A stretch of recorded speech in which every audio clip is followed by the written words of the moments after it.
கோதாபாஷ்யம் channel நண்பர்களுக்கு என்னுடைய பணிவான வணக்கம். இப்போது நம்ம திருக்கோவிலூர் உலகளந்த பெருமாள் ராஜகோபுரத்துக்கிட்ட நின்றுட்டுருக்கோம். இந்த ராஜகோபுரத்தினுடைய உயரம் பாருங்கள் எவ்வளோ பெருசாக இருக்குது. இதுதான் திருக்கோவிலுடைய ஆரம்பம். ஆனால் பல ஆக்கிரமிப்புகளுக்கு உட்பட்டு இருக்குது. இந்த கோவில் கோபுரம் திருப்பணி பல ஆண்டுகளுக்கு முன்னால் நடந்தது. ரொம்ப வருஷம் இது திருப்பணி செய்யாமலே இருந்தது. இப்போது திருப்பணிகள் நடைபெற்று இந்த அளவில் இருக்குது. கொஞ்சம் ஆக்கிரமிப்புகள் அகற்றப்பட்டிருக்கு. ஆனால் முழுவதுமாக இன்னும் ஆக்கிரமிப்புகள் அகற்றப்படலை. இந்த கோவிலினுடைய உள்புறம் பார்த்திங்கன்னா அந்த வீடுகள் எல்லாமே கோபுரத்தில் பாதியை ஆக்கிரமித்து வெளியில் இருக்குது. பார்க்கலாம். இப்போ நான் கோபுரத்துக்கு உள்ளே போக போகிறேன், நீங்கள் பாருங்கள். இந்த என்ட்ரன்ஸ்லேயே சிறிய சிறிய சிற்பங்கள் ரொம்ப அழகாக இருக்குது. ஆனால் சிதிலமடைஞ்சிருக்கு. இது போன்ற சிறிய சிறிய சிற்பங்கள் இந்த கோபுரத்தினுடைய அடித்தளம் முழுக்க பார்க்கலாம். நீங்கள் இதில் யானைகள் இருக்குது. யானைகளோடு இந்த போர் செய்யக்கூடிய வீரர்கள் இருக்காங்க. ஒரு கிருஷ்ண லீலாவில் ஒரு சிறிய காட்சி இருக்குது. முள்ளெல்லாம் இருக்குது. இங்கே நான் நெருங்கி போய் காட்ட முயற்சி செய்கிறேன். இது அந்த கிருஷ்ண லீலா காட்சி. இதில் கோபியர்கள் அவங்களோட கிருஷ்ணனை வணங்கி அவங்களோட துகிலை படித்தரலாயேன்னு கேட்குறாங்க. கிருஷ்ணன் என்ன பண்ணுறான், அவங்களோட ட்ரெஸ் எல்லாம் தூக்கிட்டு அந்த மரத்து பேர் குருந்த மரம் பாருங்கள், அந்த குருந்த மரத்து மேலே ஏறிட்டு அவங்க ட்ரெஸ் எல்லாம் கையில் வச்சுட்டு ஆட்டம் காட்டுறான். இந்த கோபியர்கள் இங்கே சுனை நீராட வந்தாங்கல்ல, இந்த குளத்தங்கரையிலையோ இல்லை இந்த சுனையிலையோ அவங்க கட்டிக்க வேண்டிய புதிய ஆடைகளை வச்சுட்டு இவங்க இறங்கி குளிச்சுட்டு வெளியில் பார்க்கும்போது கிருஷ்ணன் இதெல்லாம் திருடிடுறான். இப்போ எங்கே காணுமேன்னு சுற்றி முற்றியும் பார்க்கும்போது மரத்து மேலே கிருஷ்ணன் இருக்கிறது பாருங்க. அவங்க துணியெல்லாம் எடுத்து ஒழிச்சு வச்சுன்றான். அப்போது இந்த கோபிகைகள் கையெடுத்து கும்பிட்டு வேண்டுறாங்க, கிருஷ்ணா எங்களோட துகிலை எங்கள்கிட்ட கொடுத்துரு, எங்கள் வஸ்திரத்தை கொடுத்துடு, எம்மனை மார் காணில் ஒட்டார், எங்களை திட்டுவாங்க, சீக்கிரம் கொடு, நேரமாக எடுத்து நாங்கள் வீட்டுக்கு போகணும் அப்படின்னு சுனையாட வந்த அந்த கோபியர்கள் கெஞ்சுறாங்க. நீ ஒரு கையால் கேட்டால் நான் கொடுக்க மாட்டேன், ரெண்டு கையும் தூக்கி என்னை கும்பிடுங்கன்னு சொல்லி எப்படி படுத்துகிறான் பாருங்க. எல்லாம் ரெண்டு கையை தூக்கிட்டு கும்பிட்றதுகள். இது மாதிரி ஒரு கிருஷ்ணலீல அற்புதமாக இருக்குது. இங்கே இந்த என்ட்ரன்ஸ்லேயே இருக்குது. இதெல்லாம் இப்போ ரொம்ப கீழே அருகில் நெருங்க முடியாத அளவுக்கு ஆக்கிரமிப்புகள் இருக்குது. அதை ஒட்டின மாதிரியே மரவாடிகள், அதை ஒட்டின மாதிரியே இந்த படி மண்டபம், அதை ஒட்டின மாதிரியே தேர், அதெல்லாம் இருக்குது. இப்போ நம்ம கோபுரத்துக்குள்ளே போகலாம்.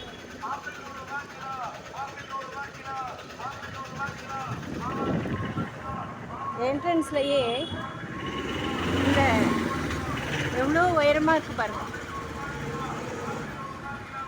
நல்ல உயரமான ஒரு அமைப்பு. இதனுடைய அடித்தளமே எவ்வளோ உயரமாக போட்டிருக்காங்க பாருங்கள். அதுக்கு மேலே கோபுரம். இந்த அலங்காரம் ரெண்டு, இந்த பக்கம் ரெண்டு இருக்குது, வலப்புறம் ரெண்டும் இடப்புறம் ரெண்டுமா இருக்குது. அதற்கடுத்து இரண்டு நடன மங்கைகள் வரவேற்கிற மாதிரி ரெண்டு தூண்கள் இருக்குது.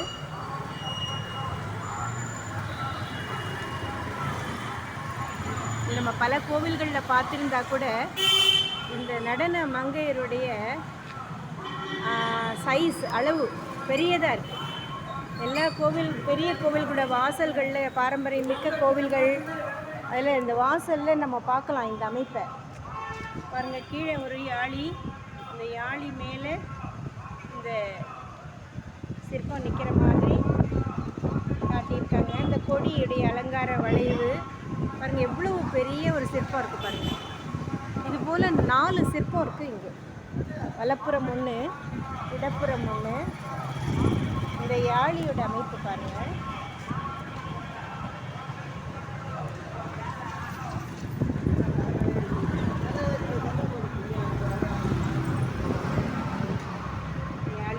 வால் பாருங்க.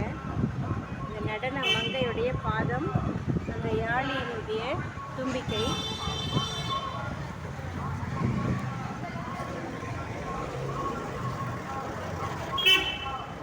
போக்குவரத்துக்கு திறந்து விடப்பட்டிருக்கு.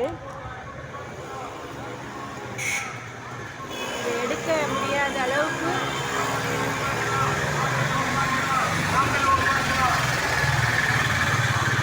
வாகன ஓட்டிகள் இங்கே, கனரக வாகனங்கள் கூட ரொம்ப சுலபமாக இங்கே இயங்குறத பார்க்கலாம். அந்த வாசல் படியில் 2 மங்கையை பார்த்தோம் இல்லையா, நடன மங்கை. அதே போல் இந்த வாசற்படி, இந்த வாசல் வாயில் முடிவிலையும் அது போன்ற 2 நடன மங்கையரை நம்ம பார்க்கலாம். இப்போது நம்ம வாசலுடைய எட்ஜுக்கு வந்துட்டோம். இது வந்து ராஜகோபுர வாசலுடைய அமைப்பு தான் இப்போ நீங்கள் பார்த்துட்ருக்கீங்க. இந்த தசாவதார சிற்பங்களை பார்க்கலாம். ரொம்ப சின்ன சின்ன அமைப்பாக இருக்குது. இந்த தூணில் தசாவதார அமைப்பை பார்க்கலாம் நீங்கள். மச்சாவதாரம், கூர்ம அவதாரம்,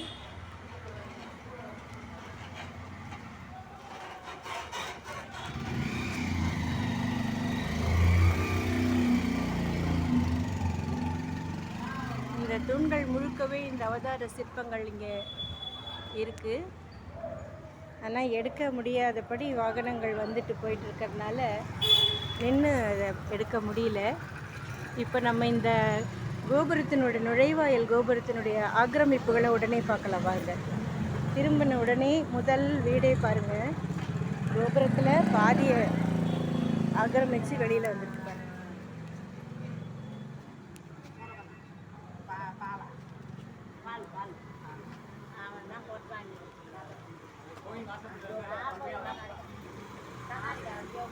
பாதி கோபுரம் தான் நமக்கு இங்கே தெரியுது, மிச்ச கோபுரம் வீட்டுக்குள்ளே போயிடுச்சு.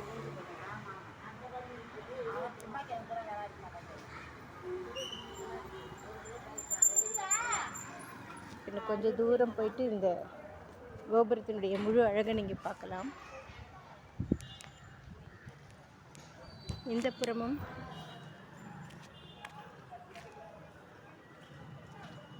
கோபுரத்தில் அங்கே பாதி ஆக்கிரமிப்புன்னா இங்கே கால்வாசி ஆக்கிரமிப்பில் இருக்குது. கால்வாசி கோபுரம் உள்ளே போயிடுது தனியார் வசத்தில். இங்கேயும் நிறைய சிற்பங்கள் இருக்குது.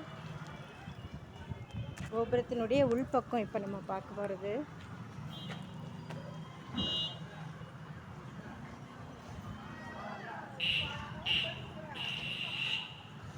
இதோட நம்ம கோவிலுக்கு போயிட்டு மறுபடியும் பார்க்கலாம்.